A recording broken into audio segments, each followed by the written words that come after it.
চশমা museum, a house of world class, জলট্যাক মোড়, বহরমপুর মডার্ন হোটেলের সামনে।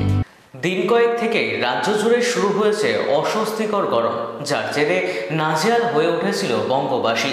তবে এই তীব্র গরম থেকে মিলেছে স্বস্তি। গতকাল থেকে শুরু হয়েছে বৃষ্টিপাত।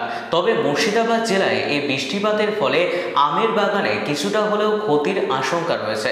অন্যদিকে গম চাষের ক্ষেত্রেও ক্ষতির আশঙ্কা। তার পাশাপাশি রমজান মাস থাকার কারণে ক্ষতির আশঙ্কা করছেন বিভিন্ন ব্যবসায়িকরা। কার্যত সকাল থেকে শহর জুড়ে শুরু হয়েছে বৃষ্টিপাত, যার ফলে সমস্যায় সাধারণ মানুষ। অফিস যাত্রী থেকে নিত্যযাত্রী প্রত্যেকেই অসময়ের বৃষ্টিতে নাজেহাল।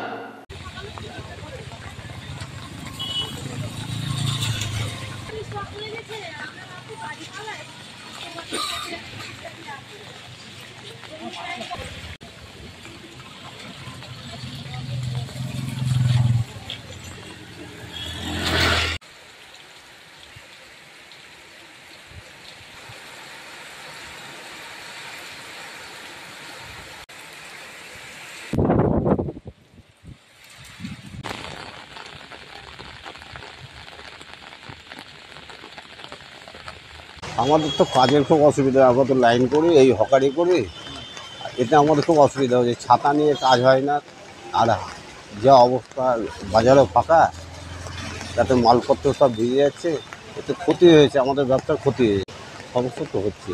উপায় নেই, কী করবো, চলতে হচ্ছে। ঈদের আগে এমনি তো বাজারটা খারাপই আছে, তার আগে থেকে খারাপ ছিল, ঈদের এই রোজা জন্য আরও বেশি বাজারটা বসে গেছে। আমার নাম মিন্টু দাস। ব্যবসাতেও সব নষ্ট হয়ে যাচ্ছে, লোকজন বেড়াতে পারছে না, আবার চায়ের দোকানের লোক হচ্ছে না, এই যে ভিড় থাকতো এখনো, এই ঠান্ডাতে লোক বেড়াচ্ছে না। বৃষ্টিতে কে বেরাবে, সমস্যা তো আমার যে জিনিস নষ্ট হয়ে যাবে, আমার কাঁচামাল তো হবে, সবারই ওদের সমস্যা হবে।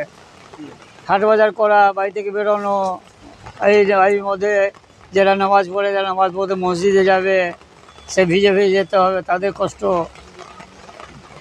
সমস্যা তো আছে। অসময়ে বৃষ্টি। আমার নাম রাজারাম সাউ।